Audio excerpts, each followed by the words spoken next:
नमस्कार खुलुमबाय मैं हूँ आप लोग का दोस्त जेम्स मुसाहारी मा होनना बुंनो नोंथांमोना दि आंनि भिडिअखौ एसेबां खम समावनो एसेबां साबस्क्राइब खालामदों आरो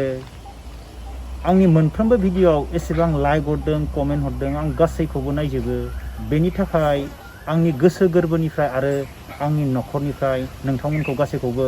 खेबसेबाव नमस्कार आरो जय हिन्द आरो आंनि भिडिअआव गोबां गथ'फोरानो बुंदों आरो आदा नों खानाय थिखिनिखौ मानो लादों बेनि गोबां बिनानावानो जा फंबायानो जा आंखौ होनदों सोरबा आदा खानाय थिखिनिखौ एसे गाज्रि नुदोंसिन मायबा रिजन दङ नामा रिजनाथ' एसेबां माबा नङा बाट लेकिन मायबा मोनसे काहानि दं आरो बे आंनि खानाय थिखिनि लानायाव आं बेनि सानसे नोंसोरनो जोबोर मोजाङै भिडिअ बानायनानै खोन्थागोन आं खानाय थिखिनिखौ मानो लादों आरो आं खानाय थिखिनिखौ दिनैसिम आंखौ जोंनि डिपार्टमेन्टआव नों सिनथारनांगौ होनबासो आं सिनगोन आरो दिनैसिम आंखौ रावबो सिननो होआखै जेबो बुङाखै आरो रावबो बेनि थाखाय आं माने दासान्दि सिनथ'आ आरो बे खानायखौ बेखौनो आङो आंनि खानायनि बागै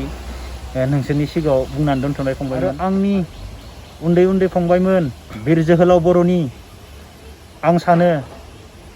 गासैबो आंनि उन्दै उन्दै फंबायमोना बिमा बिफाखौ मदद खालामदों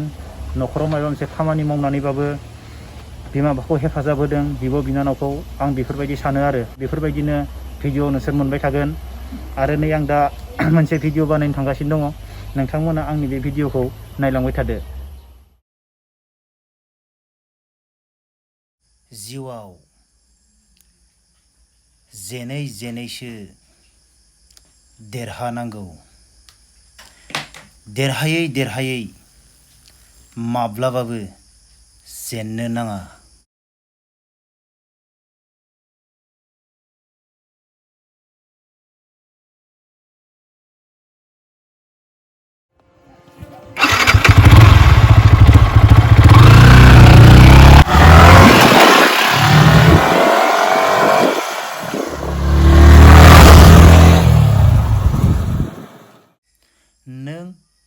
नोंनि बडिखौ जेसेबांनो खस्थ' होगोन